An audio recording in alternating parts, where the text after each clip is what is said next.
शैवशास्त्रस्य सन्देशः शैवदर्शनस्य सन्देशः इदानीन्तने काले नितराम् अतितरां वा महतीम् उपादेयतां धारयति इति तस्य कृते आत्मा अस्माभिः नियोजनीयः। तस्याध्ययने सर्वथा अस्माभिः अभिनिविष्टैर्भाव्यम्। वैदेशिकेषु राफेल तोरेला महोदयः वर्तते।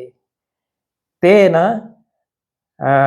महत्कार्यं कृतम् अभिनवगुप्तमधिकृत्य, विशिष्य उत्पलदेवमधिकृत्य। अभिनवगुप्तस्य परमगुरुः उत्पलदेवः, उत्पलदेवस्य शिष्यः लक्ष्मणगुप्तः, तच्छिष्यः अभिनवगुप्तः इति या परंपरा वर्तते तां परंपराम् आश्रित्य शोधकार्यं राफेल तोरेला वर्येण विहितम्। इटली देशवास्तव्योऽयं विद्वान् वर्तते। तस्येतत् अभिमतं वर्तते यत् भारतीय दर्शन धर्म योर्या परंपरा वर्तते, एतस्यां परंपरायां प्रतिभिज्ञा दर्शनं सर्वाधिकं मौलिकं सर्वाधिकं विशिष्टं च वर्तते। भारतीय बौद्धिक मनीषायाः शिखरभूतम् इदं दर्शनं वर्तते, शैव दर्शनं प्रतिभिज्ञा दर्शनं वा। यतो हि अनेन दर्शनेन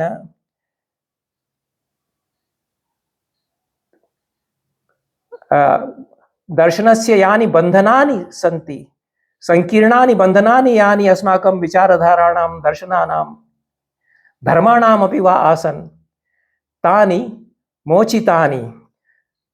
सामान्यजनानां कृते द्वाराणि उद्घाटितानि, मुक्तेर्द्वाराणि अनेन दर्शनेन उद्घाटितानि। एतादृशी वैचारिकी स्फूर्तिः अनेन दर्शनेन दर्शनक्षेत्रे विचारक्षेत्रे वा संचारिता। तो रहस्य आवरणैर्मुक्तं दर्शनं जन जन कृते सुलभं संजातमिति। शैव दर्शनम् अतिमहद् योगदानं तोरेला महोदयस्य मतेन वरीवर्तते। तत् कथं शैव दर्शनस्य या तत्त्वमीमांसा वर्तते या विश्वदृष्टिर्वर्तते, सा कथम् इदानीम् उपयुज्यते अस्माकं कृते। अन्येषु दर्शनेषु सृष्टिप्रक्रियामधिकृत्य जीवनबोधमधिकृत्य यत्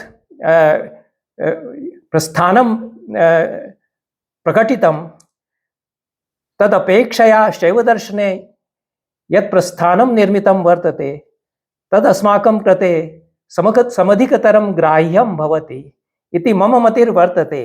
यद्यपि रुचीणां वैचित्र्या द्विजकुटिलनानापथयुषां नृणामेको गम्यस्तमसि पैसामर्णव इति उक्तेः यस्य यत्र यस्मिन् दर्शने रुचिः स्यात्, येन दर्शनेन असौ साधना पद्धतिम् अङ्गीकरोति तेन दर्शनेन तद्दर्शनसम्मतां साधना पद्धतिम् अङ्गीकृत्य असौ मुक्तेः गवेषणं करोतु। स्वसपन्था स्वकीयस्य मार्गाणां चयने जनाः स्वतन्त्राः भवन्ति। नाना मार्गाः सन्ति, किन्तु शैवदर्शने यः मार्गः उद्घाटितः वर्तते सः अत्यन्तमेव वरेण्यः मार्गः वर्तते इति मदीयं मतं वर्तते। अन्येषामपि यैः शैवदर्शनस्य अध्ययनं विहितं यैः विद्वद्भिः तेषामपि इदमेव मतं वर्तते। तत्र कारणमिदं वर्तते यद् यादृशी सृष्टिप्रक्रिया अस्मिन् दर्शने विचारिता वर्तते, एतादृशी सृष्टिप्रक्रिया अन्येषु दर्शनेषु वेदान्ते वा सांख्ये वा मीमांसायां वा न्याये वा अन्येषु दर्शनेषु विश्वदर्शनेषु वा एतादृशी सृष्टिप्रक्रिया क्वचिदपि नैव विद्यते। यद्यपि सांख्यदर्शनसम्मतानि 25 तत्त्वानि अस्मिन् दर्शने स्वीकृतानि, किन्तु तत्र 11 तत्त्वानि यानि योजितानि, तेन या सोपानसरणिर्निर्मिता, मुक्तेः सोपानसरणिः मनोवैज्ञानिकधिया कथं निर्मीयते इति तेषां 11 तत्त्वानां विशिष्यानुशीलनेन अस्माभिः ज्ञायते। प्रकृतिः पुरुषः, प्रकृतेर्महांस्ततो अहंकारः, तस्माच्च गणः षोडशकः, तस्मादपि षोडशकात् पंचभ्यः पंचेन्द्रियाणि इति या 25 तत्त्वानां परंपरा सांख्यशास्त्रे प्रतिपादिता, तां स्वीकृत्यापि तत्र 26 तत्त्वानि 26 तत्त्वानामपि उपरि किञ्चित् तत्त्वम् अनुत्तरतत्त्वं यत् प्रतिष्ठापितं, तेन सर्वांगपूर्णं दर्शनं शैवशास्त्रेषु निर्मितं। तत्र शिवः शक्तिः, सदाशिवः ईश्वरः, सद्विद्या इति 5 शुद्ध तत्त्वानि सन्ति। माया, मायायाः 5 कञ्चुकानि इति 6 तत्त्वानि संयोज्य 11 तत्त्वानि अत्यन्तमेव सूक्ष्मातिसूक्ष्मं चेतनायाः यद् रहस्यं वर्तते तस्य गवेषणं विधाय तेषाम् एकादश तत्त्वानां निर्धारणं शैव दार्शनिकैः यद् विहितं तेषां महती विचारपरम्परा वर्तते।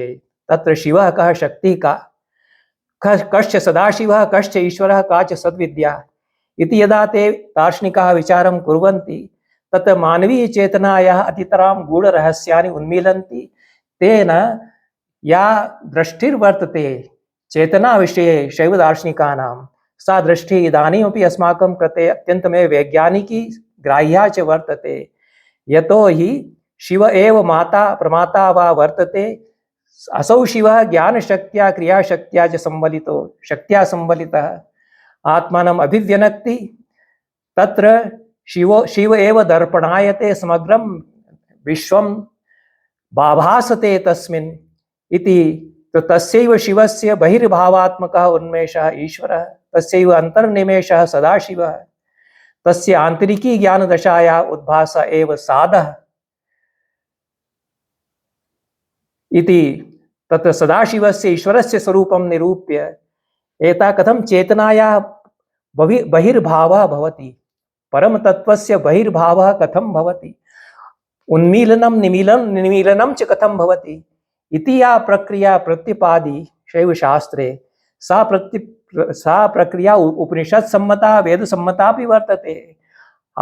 एकोऽहं बहुस्याम इति परमतत्त्वस्य तत्र संकल्पः उपनिषत्सु वर्णितः। सो अकामयते एकोऽहं बहुस्याम, तत्र संकल्प एव तत्र कथं स्पन्दरूपेण शक्तिरूपेण तत्र विचारितः।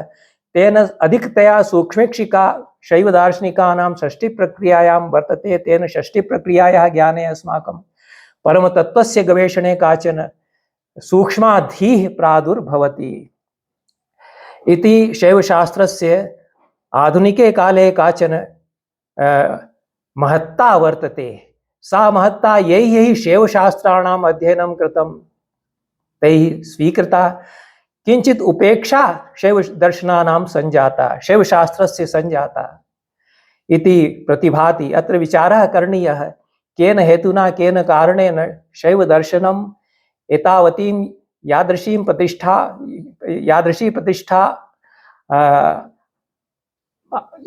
प्रतिष्ठाम् असौ अर्हति स्म, तादृशीं प्रतिष्ठां वैचारिके विश्वे अस्माकं नैव प्राप इत्यत्र अस्माभिः गवेषणं करणीयम्।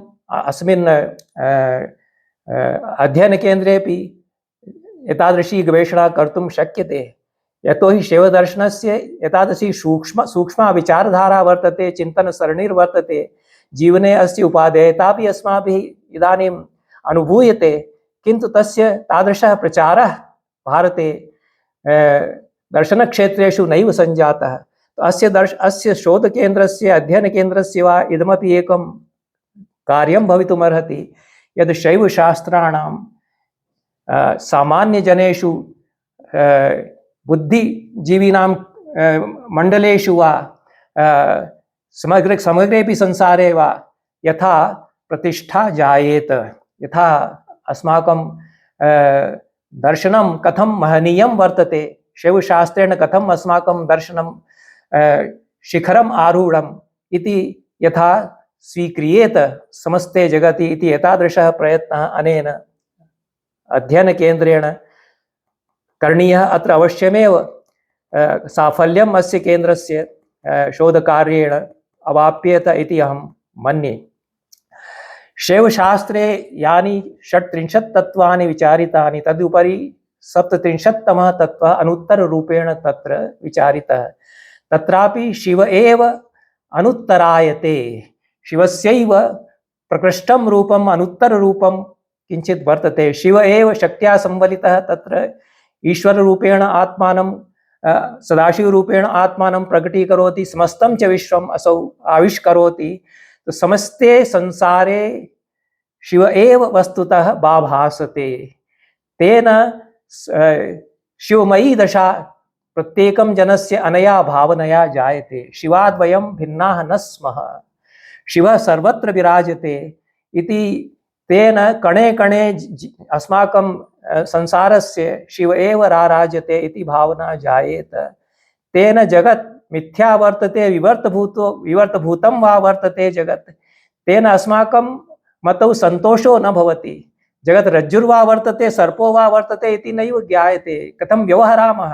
किन्तु यदा समस्तं जगत् शिवमयं वयम् अवलोकयामः तदा यादृशी अनुभूतिर्जागर्ति। कणे कणे अस्माकं वल्लरीषु पुष्पेषु निर्झरेषु पर्वतेषु धरायाः प्रत्येकं पदे पदे शिवः तत्र राराजते इति एतादृशी अनुभूतिर्येषां जायते शिवशास्त्र अनुशीलनेन साधनया च। वस्तुतः तादृशी अनुभूति वास्तविकी मुक्ते अनुभूतिर्वर्तते। अयं भोग एव मोक्षः। तो अस्मिन् संसारे एव मोक्षः प्राप्तुं शक्यते। तस्य प्रक्रिया सुगमा प्रक्रिया शैवशास्त्रेषु निर्दिष्टा। आचार्येण अभिनवगुप्तेन तंत्रालोके या साधना पद्धतिर्वर्णिता, सुगमा साधना पद्धतिरपि तत्र वर्णिता। जटिलाः अपि साधना पद्धतयः सन्ति, पात्रानुसारेण भेदः भवति। तो तत्र प्रकाशः, विमर्शः, स्वातन्त्र्यं, स्पन्दः, प्रत्यभिज्ञा च इति पंचतत्त्वानि विशिष्यते हि विचारितानि। ये शास्त्रानुशीलनकर्तारः सन्ति तेषां कृते एतेषां तत्त्वानां विचारः विशिष्य उपादेयो वर्तते। यतो हि प्रकाशः विमर्शः इति तत्त्वद्वयेन सृष्टिः प्रादुर्भवति। प्रकाश एव शिवः, विमर्शः शक्तिरूपिणी वर्तते। शक्तिर्विना शिवो नास्ति, शिवं विना शक्तिर्नास्ति इति प्रकाशेन विना विमर्शोऽपि नास्ति, विमर्शेन विना प्रकाशोऽपि नास्ति। एकस्याः मुद्रायाः पक्षद्वयं वर्तते, प्रकाशो वा स्यात्, विमर्शो वा स्यात् इति।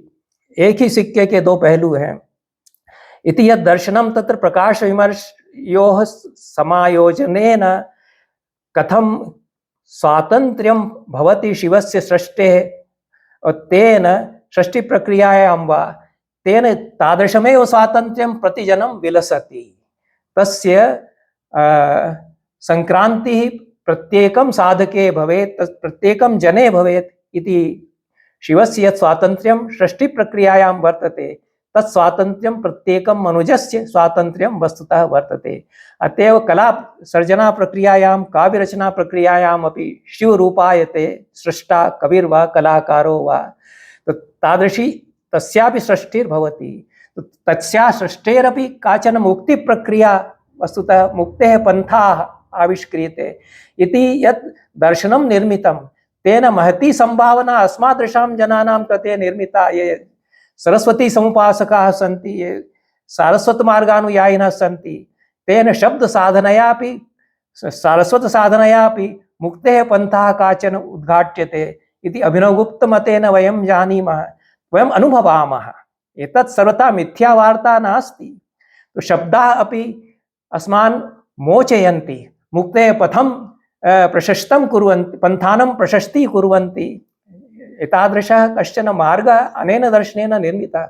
अन्येषु दर्शनेषु एतादृशः मार्गः तत्र सुस्पष्टः सुनिर्मितो वा नैव भाति।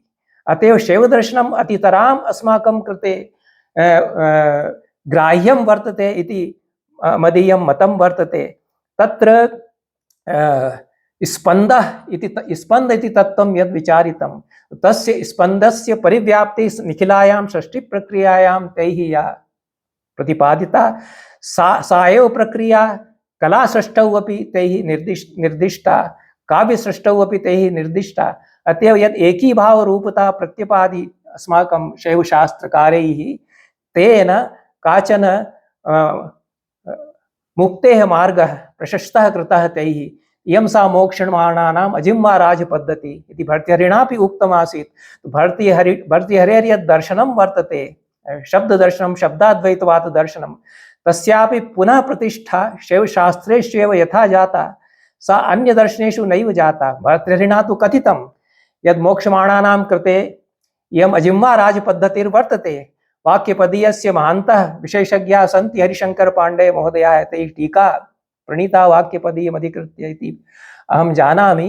महत्कार्यम् एतैः कृतं, किन्तु व्याकरणदर्शनेन या साधना पद्धतिर्निर्दिष्टा सा साधना पद्धतिर्वस्तुतः शैवशास्त्रे एव सजीवं प्रतिफलिता। अन्येषु दर्शनेषु सा तादृशं जीवत्स्वरूपं नैव प्राप। अत एव सोमानन्दात् परं भर्तृहरेः यादृशी प्रतिष्ठा शैवशास्त्रे आ उत्पलदेवात् आ अभिनवगुप्ताच्च संजाता तेन अत्यन्तमेव विशिष्टम् एतद् दर्शनं संजातं यतोहि परावागेव प्रतिभा स एव च शिवः इति अंततः तत्र इति अंततो गत्वा तत्र सिद्धान्तितं। तो तेन अस्माकं साहित्य संसारो यः वर्तते सोपि धन्यतां यातः, अस्माकं कला संसारो यः वर्तते सोपि धन्यतां यातः इति अभिनवगुप्तस्य यत् दर्शनं वर्तते तत्र आनन्दशक्तिः इच्छाशक्तिः शक्तेः बहिर्मुखः स्पन्दः आनंदो भवति और अंतर्मुखः स्पन्दः आनंदो भवति, बहिर्मुखश्च स्पन्दः इच्छा वर्तते। तत्र अंतर्मुखे स्पन्दे परम शिवः राराजमानो वर्तते, बहिर्मुखे स्पन्दः शक्तिश्च राराजते इति परमार्थसारे तैः निगदितं। तेन अस्माभिः शिवः साक्षात् कर्तुं शक्यते इति संभावना तैः उन्मीलिता। यतोहि आनन्दशक्तिः क्रियाशक्तिः इच्छाशक्तिः इति शक्तित्रयं तु प्रत्येकं जने वर्तते एव। एतत् शक्तित्रयस्य विनियोजनं कथं कुर्मः, रचनात्मकं विनियोजनं कथं कुर्मः इति दिक् काचन शैवशास्त्रकारैः उन्मीलिता। तस्याः भावना अस्माभिः यदि क्रियते तर्हि प्रत्यक्षम् अस्माभिः अनुभवितुं शक्यते यत् शक्तित्रयेण जनस्य कथं शिवसायुज्यं प्राप्तुं शक्यते, जनेन कथं शिवसायुज्यं प्राप्तुं शक्यते। तस्य एतत् सायुज्यं तैः दृष्टान्तितं दर्पणस्य दृष्टान्तेन। यथा दर्पणे कस्मिंश्चित् महति दर्पणे समग्रं जगत् प्रतिबिम्बति, शिवः एव दर्पणायते, निखिला सृष्टिः तस्मिन् प्रतिबिम्बति, स एव दर्पणः स एव प्रतिबिम्बः, सः एव आत्मलीलया क्रीडया वा विश्वं समुन्मीलयति, विश्वम् अन्तर्गर्भीकरोति। अतएव शिवस्य सजीवं रूपं समग्रं विश्वं वर्तते। अयं संसारः एतद् विश्वं वा भ्रमो नास्ति, माया वा नास्ति, स्वप्नो वा नास्ति, शिवमयं सकलं जगत् वर्तते। यतोहि शिवात् भिन्नं नास्ति।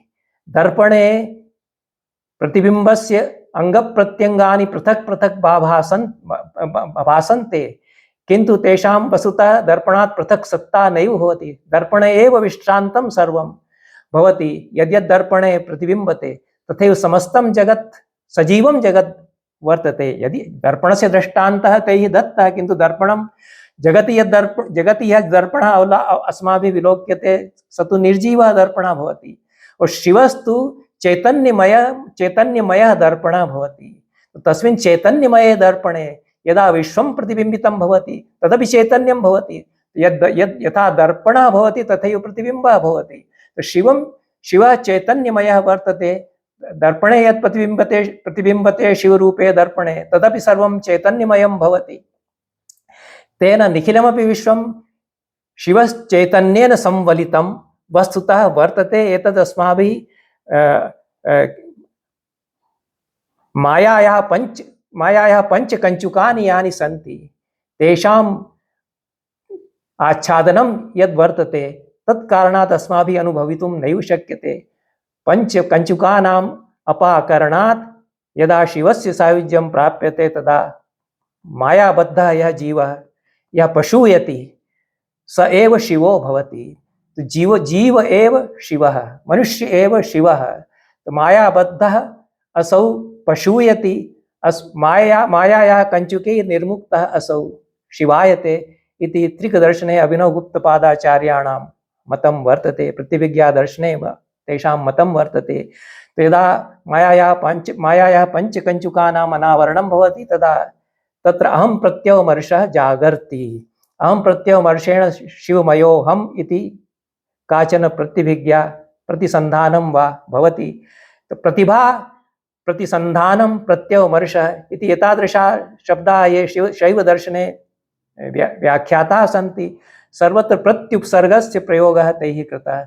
इयं काचन तादृशी प्रक्रिया वर्तते यत् चैतन्यस्य यानि आच्छादनानि भवन्ति तेषाम् अपाकरणं भवति अनया प्रक्रियया इति पुनरावर्तिनी सर्वसमावेशिनी काचन प्रक्रिया शैवशास्त्रैः निर्दिष्टा।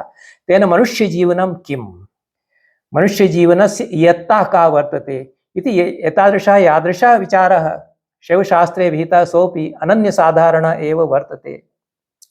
यतोहि का नाम प्राणशक्तिः ईश्वरस्य बहिरुन्मेषः यः वर्तते, यस्य चर्चा एकादश तत्वेषु पुरुषप्रकृतेरुपरि एकादश तत्त्वानि यानि भवन्ति तेषु तत्वेषु शैवदार्शनिकैः विहिता।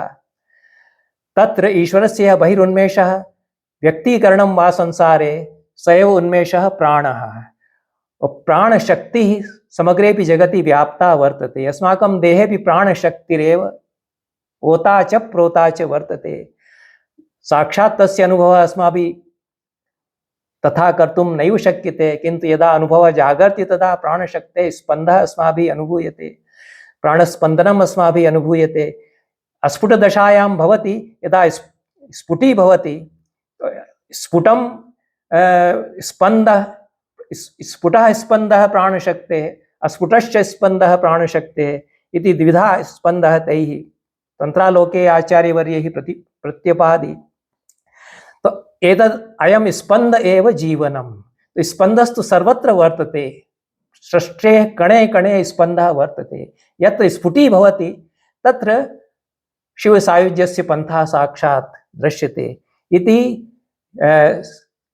काचन यादृशी प्रक्रिया स्पन्दस्य स्फुटीभवनम् इति यादृशी प्रक्रिया अभिनवगुप्तप्रभृतिभिः आचार्यैः निर्दिष्टा। तेन परमशिवस्वरूपम् उन्मीलति। शिवस्य अस्माभिः साक्षात् दर्शनं संसारे कर्तुं शक्यते। यतोहि आचार्यवर्यः अभिनवगुप्तः स्वयमेव कंठतः एतत् कथयति, यदियं धरा अत्र ये यानि पंचमहाभूतानि सन्ति, एतैः निर्मितः यः संसारः वर्तते सः वस्तुतः सत्यं वर्तते, परमार्थः असौ संसारः वर्तते। शिव एव अस्मिन् संसारे रमते, विराजमानः वर्तते। अतएव स्वातन्त्र्यशक्तिः स्पन्दः यः वर्तते प्रतिजनं प्रत्येकं जन्तौ, तस्य उन्मीलनं कथं भवेत्, तस्य स्पन्दस्य व्यक्तीकरणं कथं भवेत् इति अस्माभिः तथा दुर्गमः मार्गः न वर्तते इति अनुभवितुं शक्यते। यतोहि प्रत्येकं जने स्पन्दस्तु भवत्येव, तस्य स्पन्दस्य स्फुटीकरणं क्वचित् क्वचित् भवति। एकाग्रीकरणेन क्वचित् क्वचित् तस्य स्पन्दस्य स्फुटीकरणं भवति। तेन स्वातन्त्र्यम् अस्माभिः अनुभूयते। तो स्वातन्त्र्यसिद्धान्तः जीवस्य स्वातन्त्र्यं, मनुष्यस्य स्वातन्त्र्यं, शिवस्य स्वातन्त्र्यम् इति स्वातन्त्र्यस्य यः सिद्धान्तः शैवशास्त्रे प्रतिपादितः, सोऽपि विशिष्टः कश्चन सिद्धान्तः वर्तते। एतादृशं स्वातन्त्र्यस्य स्वरूपम् अन्यस्मिन् कस्मिंश्चिदपि दर्शने वर्तते इति अहं नैव जानामि। यद्यपि अहम् अज्ञः, दर्शनशास्त्रं मदीयो विषयः नास्ति। शैवशास्त्रे तु अहं सर्वथा अज्ञः। सर्वेषु त्रिपाठीवर्याः निष्णाताः सन्ति शैवशास्त्रे, तैः विशिष्टम् अध्ययनं विहितं। ते अत्र संयोजकाः सन्ति। अस्य अध्ययनकेन्द्रस्य इति तु सौभाग्यं वर्तते अस्माकं कृते। अयं युवतरः वर्तते यद्यपि, किन्तु महती संभावना तस्मिन् वर्तते। किन्तु तत्र शैवशास्त्रेषु स्वातन्त्र्यस्य यत् स्वरूपं वर्तते, तादृशं स्वरूपं प्रतिभिज्ञायाः यादृशं स्वरूपं वर्तते, यादृशी च मुक्तिप्रक्रिया स्वातन्त्र्यद्वारेण तैः निर्धारिता। तत्सर्वम् अन्येषु दर्शनेषु नैव अस्माभिः ज्ञातुं शक्येत, अन्येभ्यो दर्शनेभ्यो नैव ज्ञातुं शक्येत। तत्र स्वातन्त्र्यस्य नानारूपाणि यानि प्रतिपादितानि, अन्ततः परावाक् स्वरूपं स्वातन्त्र्यं प्रतिपादितं, विमर्शरूपं स्वातन्त्र्यं प्रतिपादितं, चैतन्यरूपं च स्वातन्त्र्यं तैः प्रतिपादितं। तेन नानारूपाणि स्वातन्त्र्यस्य यानि भवन्ति, जगति स्वातन्त्र्यस्य तत्र परिव्याप्तिः अस्माभिः ज्ञातुं शक्यते। स्वरसोदिता परावाक् स्वातन्त्र्यं, परमात्मनो मुख्यम् ऐश्वर्यं कर्तृत्वं विस्मृत्तासारः हृदयं स्पन्दः इति स्वातन्त्र्यस्य स्वरूपे तैः निरूपितं परा प्रवेशिकायां शैवदर्शनाचार्यैः। एतच्च स्वातंत्र्य सिद्धा अयं च स्वातंत्र्य सिद्धान्तः आचार्यवर्येण बलजिन्नाथेन स्वातंत्र्य दर्पणाख्ये ग्रंथे विस्तारं प्रापितः। तेन कथितं यत् सूक्ष्मात् सूक्ष्मतरात् तत्त्वात् महत्तरं तत्त्वं यावत् स्वातन्त्र्यस्य या परिव्याप्तिः सा शैवदर्शनेन व्याख्यातुं शक्यते। तेन राष्ट्रस्य स्वातन्त्र्यं, समाजस्य स्वातन्त्र्यं, मनुष्यस्य स्वातन्त्र्यम् एतेषामपि व्याख्या सम्यक् कर्तुं शक्यते। तत् वास्तविकी स्वतन्त्रता कीदृशी भवति इति शैवदर्शनेनैव ज्ञातुं शक्यते। तो स्वम् आत्मा वर्तते, तत्रैव परम शिवः राराजते। तो तस्य तन्त्रः सर्वत्र यदा अनुभूयते तदैव स्वातन्त्र्यं, तदेव स्वातन्त्र्यं, वास्तविकं स्वातन्त्र्यं तदेव वर्तते। वास्तविकी स्वतन्त्रता सा एव वर्तते। तत्रैव मनुष्यस्य प्रत्येकं जनस्य वा मुक्तिर्वर्तते इति। तस्य स्वातन्त्र्यस्य नाना रूपाणि भवन्ति। तो समाजोऽपि सर्वथा स्वतन्त्रः तदैव जायेत यदा शैवदर्शनसम्मता मुक्तिः जनैः प्राप्येत। राष्ट्रमपि स्वतन्त्रं तदेव वक्तुं शक्यते अस्माभिः। तो यादृशी स्वतन्त्रता अस्माभिः समधिगता, सा वास्तविकी स्वतन्त्रता नास्ति। राजनैतिकी स्वतन्त्रता कामं स्यात् सा। अतः वास्तविकी स्वतन्त्रता यत् वास्तविक्याः स्वतन्त्रतायाः प्राप्तेः यत् पन्थाः यथा विशदः भवेत् तथा अस्माभिः प्रयत्नः करणीयः। महत्याः संभावनाः सन्ति शैवशास्त्रेषु। अध्ययनस्यापि संभावनाः सन्ति। नाना मात्रिकाः लुप्ताः सन्ति शैवशास्त्रस्य। तासां गवेषणं कर्तुं शक्यते। तस्य गहनं यद् दर्शनं वर्तते तस्य यथा यथा विचारः क्रियेत तथा तथा विचारविश्वम् उन्मीलति। यथा यथा विचारविश्वम् उन्मीलति तथा तथा मुक्तेः पन्थः सुस्पष्टी भवति। अयमपि पन्थः भवति सत्सङ्गः विमर्शः। यतो विमर्शतत्त्वं तु तत्र प्रत्यपादि। तो विमर्शेणापि उच्छलनं भवति, स्पन्दः भवति, स्पन्दः स्फुटी भवति। तो तेन मुक्ताः जनाः जायन्ते। ये शैवशास्त्रस्य अध्येतारः सन्ति ते अपि मुक्ताः भवन्ति स्वकीये जीवने। अत एव शैवशास्त्रं सदैव सर्वथा अध्येतव्यं। तत्र अस्माभिः प्रयत्नः कार्यः इत्येव उक्त्वा मया विरम्यते। यतो हि अन्येपि जनाः सन्ति, विशिष्टातिथयः सन्ति, अरुणकुमार महोदयः, तेषामपि वक्तव्यं श्रोतव्यं मया। सर्वेभ्यो अहं भूयो भूयो धन्यवादान् वितरामि। अयम् अज्ञः जनः युष्माभिः अस्मिन् कर्मणि व्यापारितः अस्य उद्घाटनसत्रस्य मुख्यातिथिभाषणे एतत् कृते पुनः आधमर्ण्यं ज्ञापयामि। शैवशास्त्रस्य किञ्चित् अध्ययनम् अहं करोमि। यद् मया उक्तं तत्र मया विशेषज्ञत्वेन नैव उक्तं, विशेषेण विशिष्टाज्ञत्वेन मया उक्तम्। अहं विशिष्टः अज्ञः शैवशास्त्रविषये इत्येव केवलम् अहम् अनुभवामि। यद्यपि मया शैवशास्त्रविषये बहु लिखितं, चिन्तनमपि कृतम्, अध्ययनमपि किञ्चित् कृतं, किन्तु अहं विशिष्टः अज्ञः, विशेषाज्ञः वर्तते। अन्ये च जनाः अस्माकं विद्वन्मण्डल्यां विशेषज्ञाः सन्ति शैवशास्त्रस्य। ते सर्वथा आदरणीयाः सन्ति। तेषाम् अस्माभिः संग्रहः करणीयः, तेषां वक्तव्यानि अस्माभिः श्रोतव्यानि, तेषां प्रकाशनानि अस्माभिः अध्येयानि इत्येव उक्त्वा अहं विरमामि। पुनः धन्यवादाः। सर्वेभ्यो नमो नमः।